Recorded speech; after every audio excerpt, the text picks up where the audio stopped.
एक ऐसा सेट जिसके अंदर सिंगल एलिमेंट आए, उसी सेट को कौन सा सेट कहते हैं? Singleton set. तो बेसिकली आपके घर में वो कौन से मेंबर्स हैं जो आपके पिताजी से छोटे हैं और वो ही मेंबर आपके दादाजी से बड़े हैं? इसका मतलब क्या है बताइए? है क्लियरली आप लिख देंगे since 15 belongs to B but 15 does not belong to ए।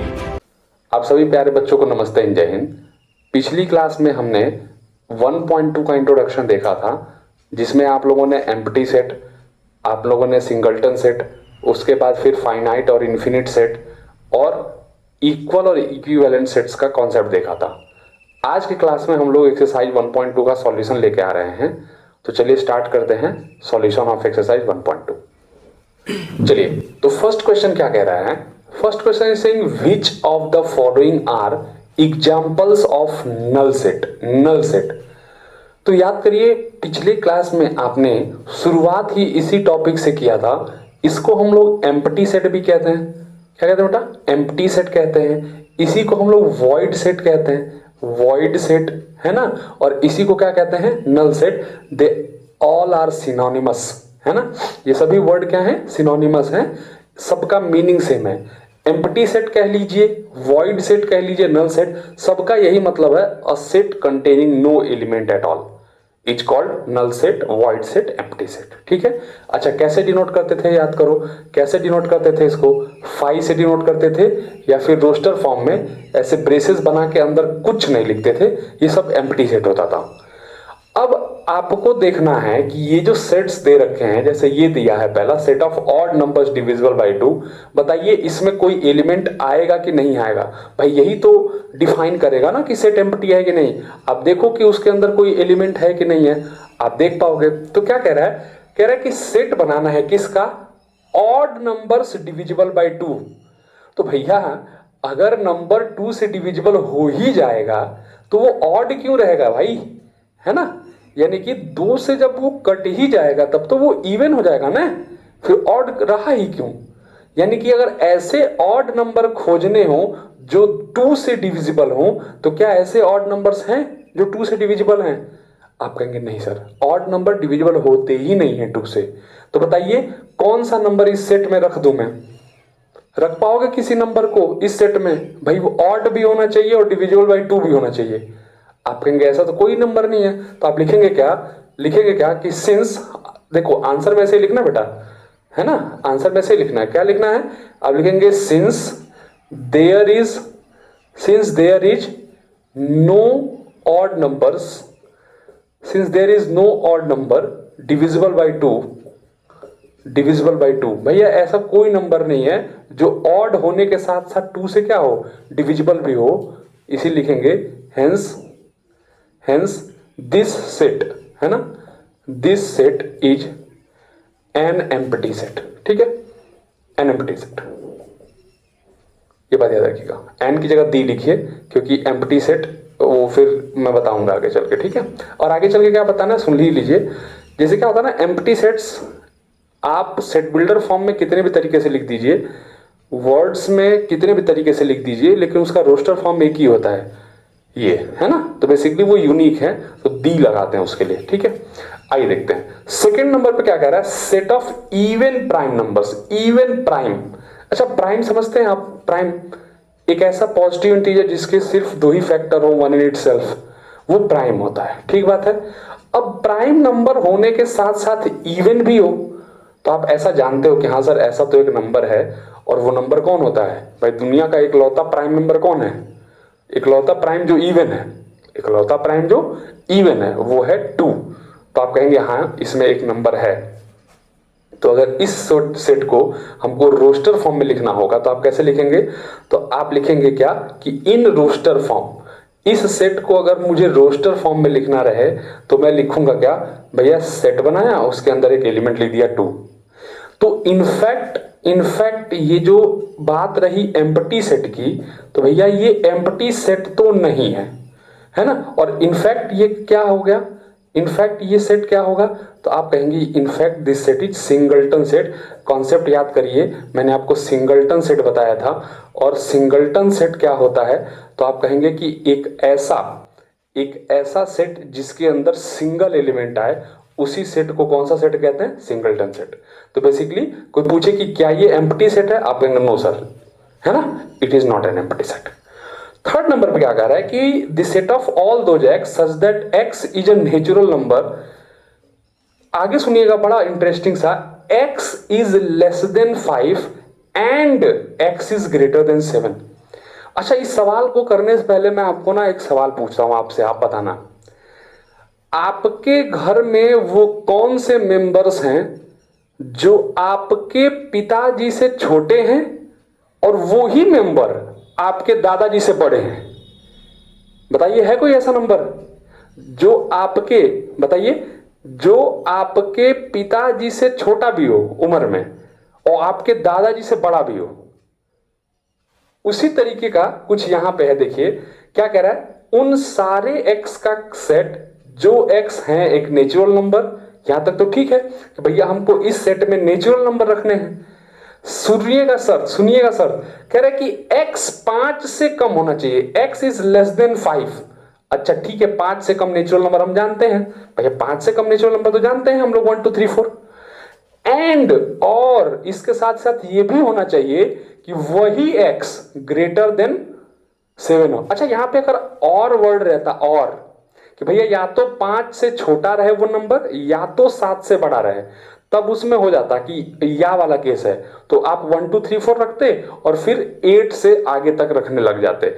लेकिन एंड लगा है, उसका मतलब ये है कि ये वाली शर्त भी माननी है और ये वाली शर्त भी माननी है, एंड।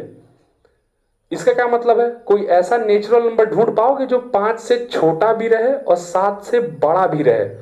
आप कहेंगे ऐसा तो कोई नेचुरल नंबर नहीं है। तो आप लिखेंगे क्या कि इस चीज को लिख लीजिएगा, जैसे इसको लिखे थे ना, तो आप लिखेंगे since there is no natural number, since there is no natural number, since there is no natural number, कोई ऐसा नेचुरल नंबर नहीं है smaller than 5, smaller than 5 and simultaneously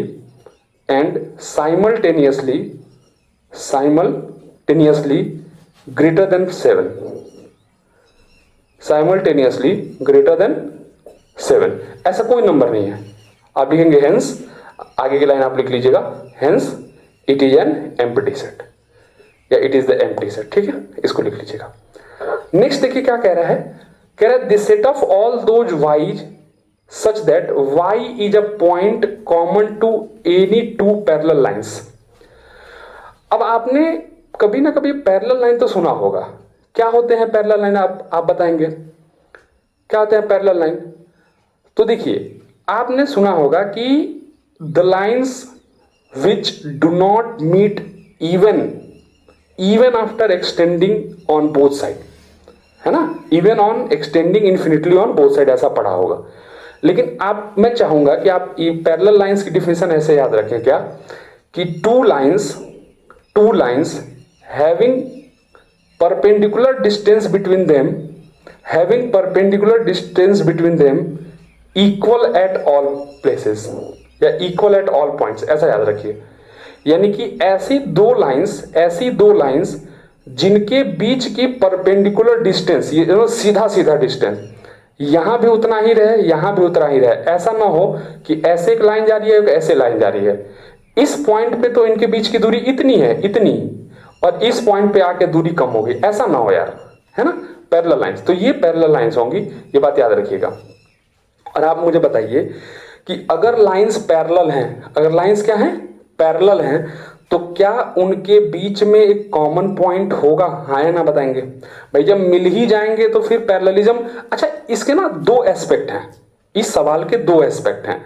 हम ही लोग जब आपको आगे पढ़ाएंगे तो उसमें हम ही लोग बताएंगे क्या कि अगर ये एक लाइन है, ध्यान सुनिएगा, अगर ये एक लाइन है और इसी के ऊपर एक और लाइन है ऊपर, तो उसको जनरली आप कहते हैं कोइंसिडेंट, क्लास 10 में पढ़ा होगा, कोइंसिडेंट कहते हैं।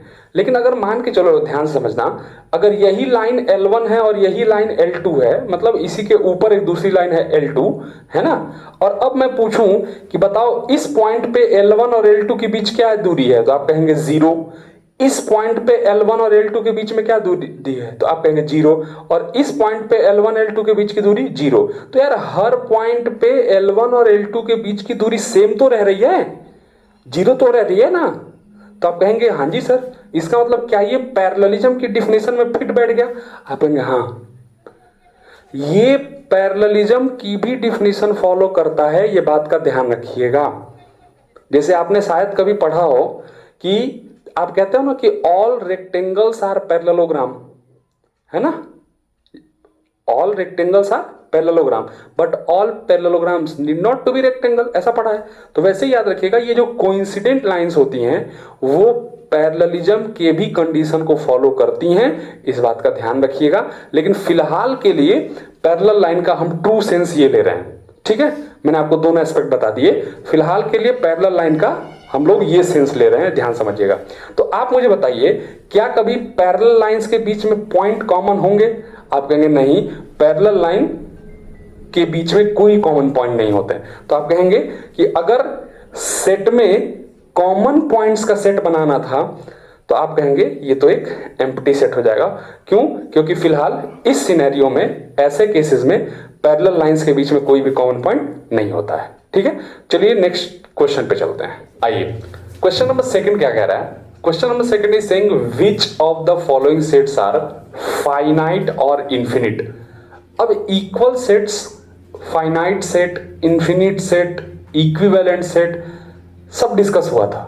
आइए थोड़ा रिकॉल करते हैं फाइनाइट सेट क्या होता है। तो भैया सिंपल सी बात है कि अगर इसकी कार्डिनैलिटी है ना, अगर इसकी कार्डिनैलिटी, अब सर ये कार्डिनैलिटी क्या हुआ?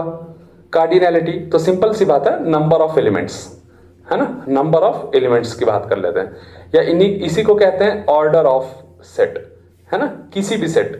तो किसी भी सेट का अगर कार्डिनैलिटी डेफिनिट है, डेफिनिट है मतलब एक नेचुरल नंबर है, मतलब कोई पूछे कि कितने नंबर ऑफ एलिमेंट हैं इसमें, तो या तो वो एकदम से एम्प्टी हो तो भी ठीक, और या तो उसके नंबर ऑफ एलिमेंट्स को आप नेचुरल नंबर द्वारा बता पाए कि हाँ भैया इसमें 100 लोग हैं, 500 लोग हैं, तो उस सेट को कहते हैं फाइनाइट।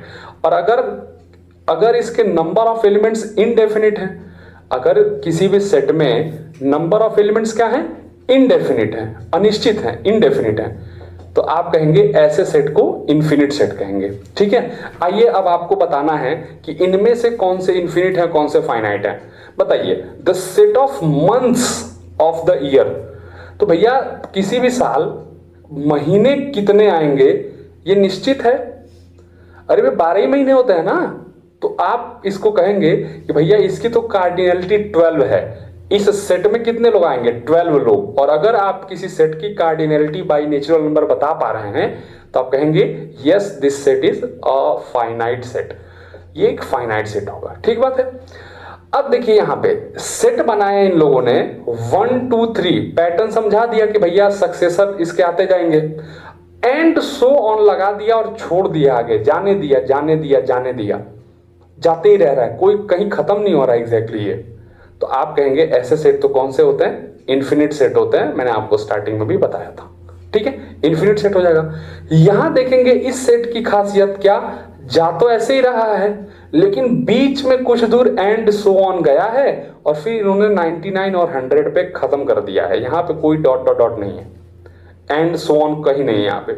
इसका मतलब भैया पैटर्न चल रहा है, सक्सेसर आएंगे, बीच में कुछ ज्यादा लोग थे जिनको हम लोगों ने लिखा नहीं, पैटर्न के बेसिस पे आप गेस कर लीजिएगा, और लास्ट में 99 और 100 पे खत्म हो गया। इसका मतलब चूंकि ये खत्म हो रहा है, इसका लास्ट टर्म एग्जिस्ट कर रहा है, तो बेसिकली इसको क्या बोलेंगे आप? फाइनाइट सेट बोलने वाले हो। समझ में आई मेरी बात? फिर क्या बोल रहा है? The set of positive integers greater than 100। अब पॉजिटिव इंटीजर्स का मैंने आपको बताया था कि ये बस नेचुरल नंबर का ही एक डिफरेंट नाम होता है, ये नेचुरल नंबर ही है ना, पॉजिटिव इंटीजर्स।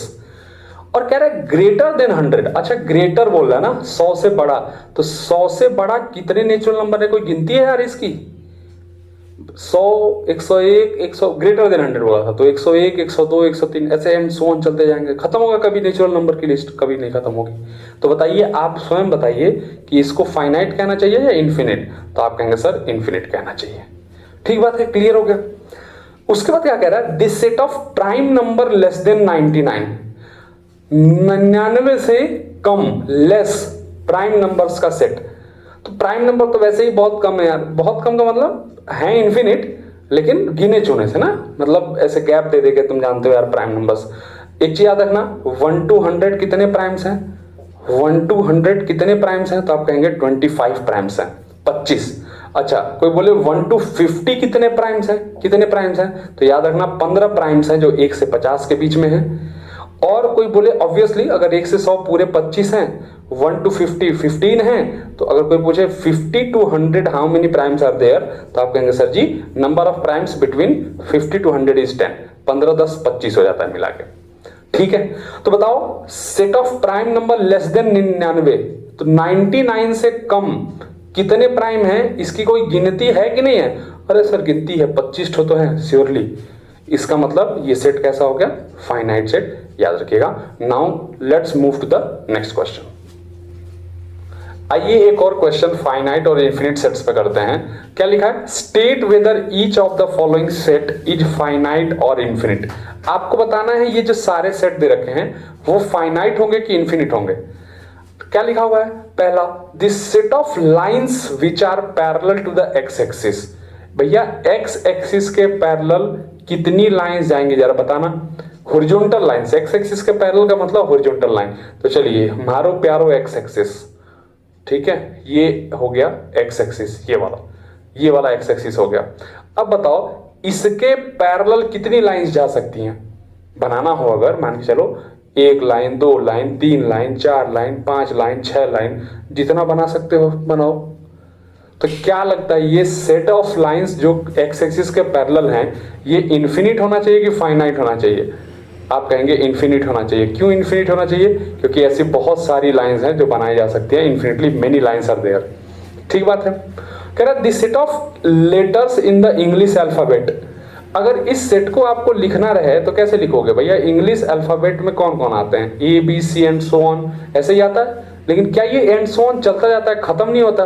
तो आप बोलेंगे बिल्कुल खत्म हो जाता है। कहां तक भैया? वाई जेड पे जाके खत्म हो जाता है, एक्स वाई जेड खत्म हो जाता है। तो बताइए अगर खत्म हो गया तो ये जो सेट है जो कहीं ना कहीं लास्ट एलिमेंट पे जाके खत्म हो जा रहा है, ये आप मुझे बताएंगे कि ये फाइनाइट सेट का एग्जांपल है कि इनफिनिट सेट का एग्जांपल है? तो आप कहेंगे सर ये तो फाइनाइट सेट का एग्जांपल है। ठीक है, चलो। कह रहा है this set of numbers which are multiples of 5।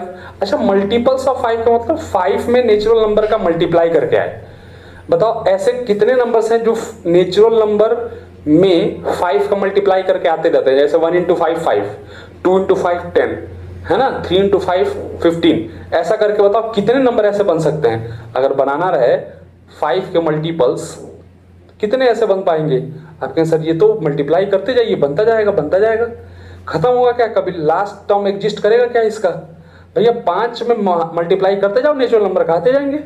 तो आप कहेंगे ये जो सेट है ये भी इनफिनिट सेट है बेटा, इनफिनिट सेट है बेटा, यानी कि इसमें भी number of terms, number of element बहुत ज्यादा हैं, इन्फिनिटली मेनी है।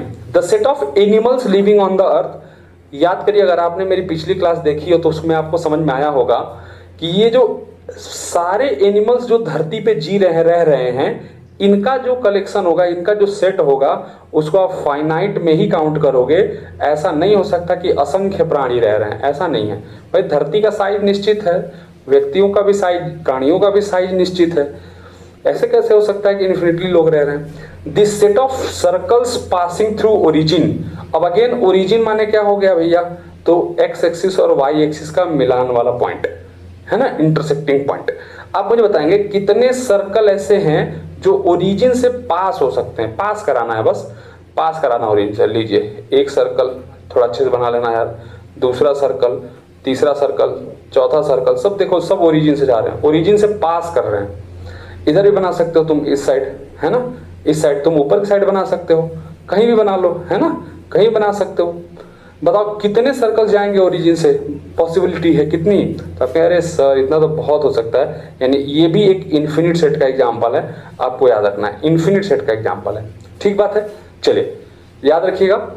नेक्स्ट चलते हैं। क्वेश्चन नंबर 3 कर लिया, क्वेश्चन नंबर 4 पे चलते हैं। क्वेश्चन नंबर 4 क्या कह रहा है? क्वेश्चन नंबर 4 में लिखा हुआ है कि in the following state whether A equals B और नॉट। आपको इक्वल सेट्स पढ़ाए गए थे, याद है आपको? आपको क्या पढ़ाए गए थे? इक्वल सेट्स पढ़ाए गए थे। क्या होते हैं इक्वल सेट्स? तो अगर एक सेट है ए, एक सेट क्या है? बी। अगर ऐसा हो कि for all element A belongs to A, it implies that A also belongs to B.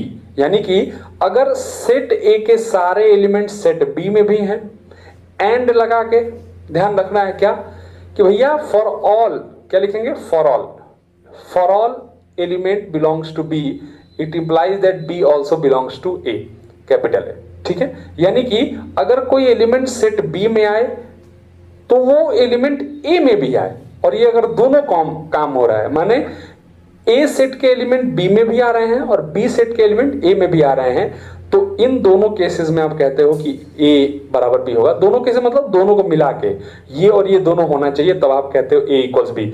Otherwise कह देते हो A is not equal to B. चलो देखते हैं पहला सवाल क्या कह रहा है कि भैया सेट ए में है ए बी सी डी और सेट बी में है डी सी बी ए। मैंने आपको पहले ही लेक्चर में बताया था, याद करिए, कि ऑर्डर इज इमैटेरियल, कोई मतलब नहीं है, ऑर्डर इधर उधर हो सकता है। आइए देखते हैं थोड़ा, बस ये देख लो एलिमेंट्स मिल रहे हैं नहीं मिल रहे हैं। ए उसमें मिल रहा है, एलिमेंट ए, हाँ जी सर मिल रहा है।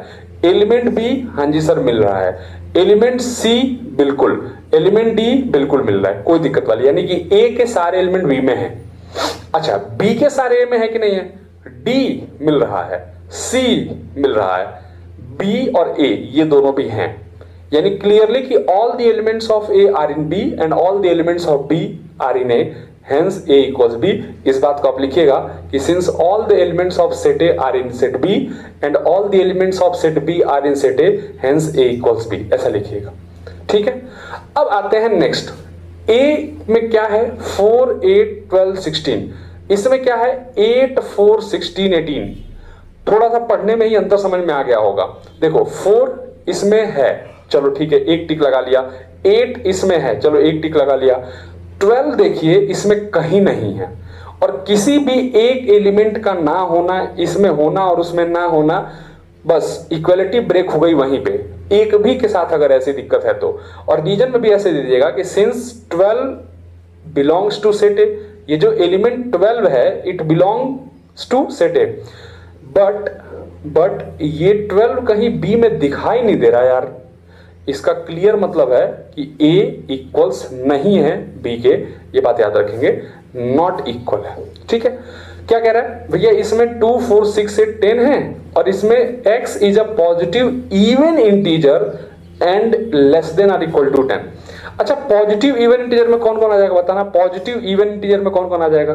तो आप कहेंगे सर इसको अगर रोस्टर फॉर्म में एक्सप्रेस किया जाए तो पॉजिटिव इवन इंटीजर होना चाहिए 10 से कम या बराबर भी चलेगा, यानी कि 2 हो गया, 4 हो गया, 6 हो गया, 8 हो गया, 10 हो गया, इतना तो आपको समझना पड़ेगा। और इसमें भी क्या लिखा है? 2 4 6 8 10, यहां भी क्या है? 2 4 6 8 10। तो इसका मतलब clearly A equals B, reason वही दे दीजिएगा, since all the elements of A are in B और B आर इन A। ठीक है, चलो इसमें क्या कह रहा है भैया? This set of all those x such that x is a multiple of 10। x क्या है?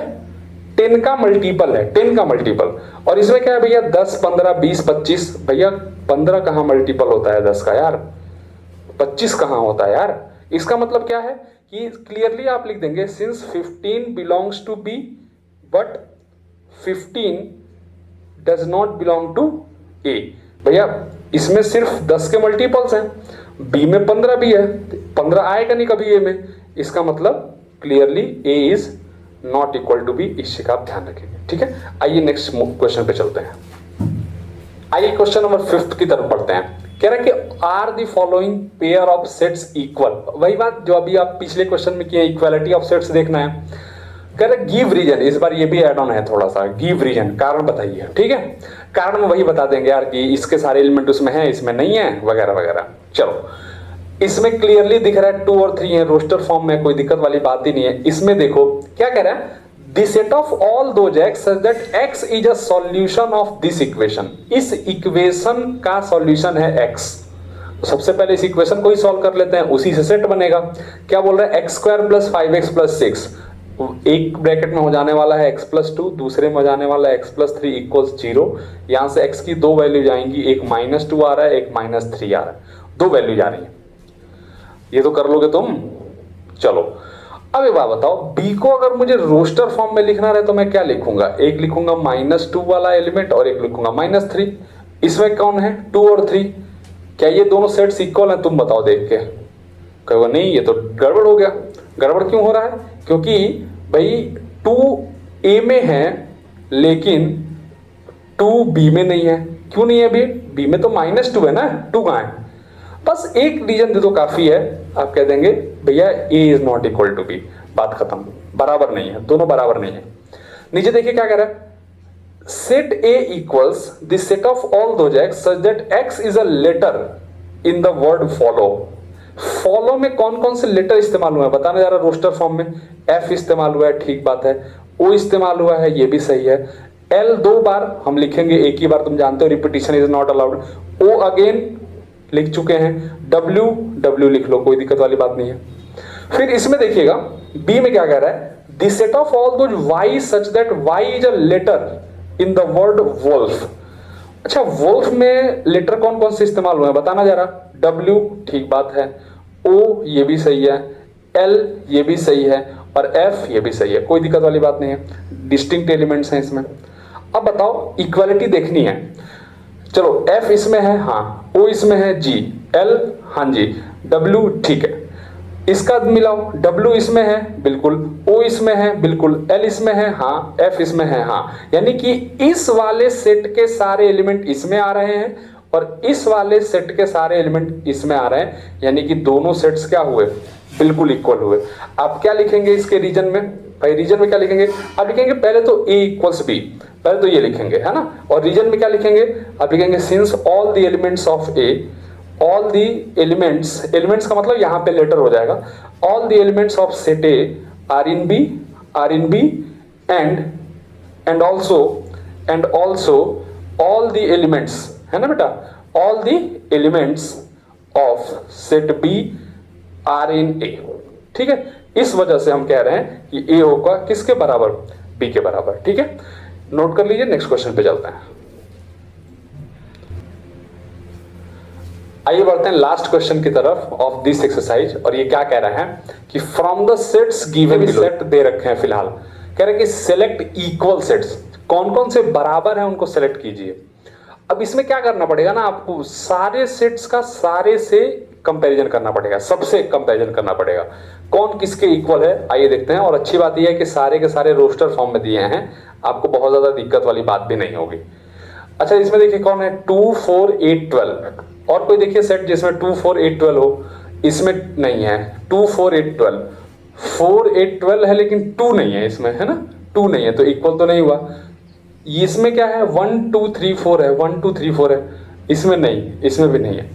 अब इसके यहां देखेंगे आप, इसमें भी नहीं है, 1 2 3 4 नहीं है, यानी कि सेट ए का किसी के साथ बराबर नहीं हुआ, है ना, किसी के साथ। बी का देख लें जल्दी जल्दी से, बी का देख लें 1 2 3 4 इसमें नहीं है ऑब्वियसली, 1 2 3 4 1 2 3 4, यानी कि बी के साथ डी बराबर हुआ। बी के साथ कौन बराबर हुआ? डी। अरे बस सीक्वेंस ही तो इधर उधर है भाई, सीक्वेंस से थोड़े मतलब है, बस ये देखना ना उसमें है कि नहीं है। तो उसमें भी एग्जैक्टली 1 2 3 4 ही है, इसमें भी एग्जैक्टली 1 2 3 4 ही है, इधर लिखा है कोई मतलब नहीं है 1 2 3 4 1 2 3 4 नहीं। चलो तो बी बराबर डी मिल गया मुझे, है ना, बी बराबर डी मिल गया। अच्छा आगे चलेंगे, बी बराबर डी मिल गया। सी के बराबर कौन है? तो सी का इससे तो कोई कंपैरिजन ही नहीं है, पीछे वाले सारे हो ही रखे हैं। सी का इससे देखना भैया 4 8 12 14, 4 8 12 14 नहीं है, नहीं है, नहीं है, यानी कि सी का किसी के साथ नहीं मिला। ठीक है, सी बराबर नहीं, मैं ऐसे कहने का मतलब सी का किसी के साथ नहीं मिला, ए का किसी के साथ नहीं मिला। डी पे चलते हैं, तो डी बी के बराबर है ही, है ना, तो डी का मैं पहले बता चुका हूं, डी बी के बराबर है। ठीक है, ये देख लेना तुम, बी डी के बराबर, डी बी के बराबर। ई देख लेना, ई किसके बराबर है? ई -1 1 है इसमें, -1 1, ये देखो -1 और 1 है इसमें, तो ई बराबर क्या हो जाएगा? जी हो जाएगा। और उसमें क्या है 0 1, तो ई बराबर जी ही रहेगा बस। ठीक है, तो इसका हो गया। एफ किसके बराबर है? 0 a, उसमें 0 1 है ना कि 0 a, ये देख लेना थोड़ा। तो ई के बाद एफ की बात करें, एफ तो F किसी के बराबर नहीं है, ठीक है, F के बराबर कोई नहीं है। अच्छा G किसके बराबर है, तो मैंने बता दिया G E के बराबर है। बाकी H किसी के भी बराबर नहीं है, 0 1 किसी के पास भी नहीं है, यानी कि H किसी के बराबर नहीं है, ठीक है। तो इस तरीके से देख लो, A B C D वगैरह सब कंपेरिजन हो चुके हैं, ठीक है। तो आप जरूर बताएं कैसी लगी आपको हमारी वीडियोज, है ना, उसमें कुछ भी सजेस्टिव चेंजेज हो तो आप मुझे बताएं, ताकि हम अपने आप को बेहतर कर सकें। और मिलते हैं फिर अगले वीडियो में, तब तक खूब पढ़िएगा, ध्यान से पढ़िएगा और मेहनत करते रहिए साथी, क्योंकि आपको अभी बहुत आगे जाना है, माँ बाप का नाम बहुत रोशन करना है, ठीक है। थैंक यू सो मच, जय हिंद।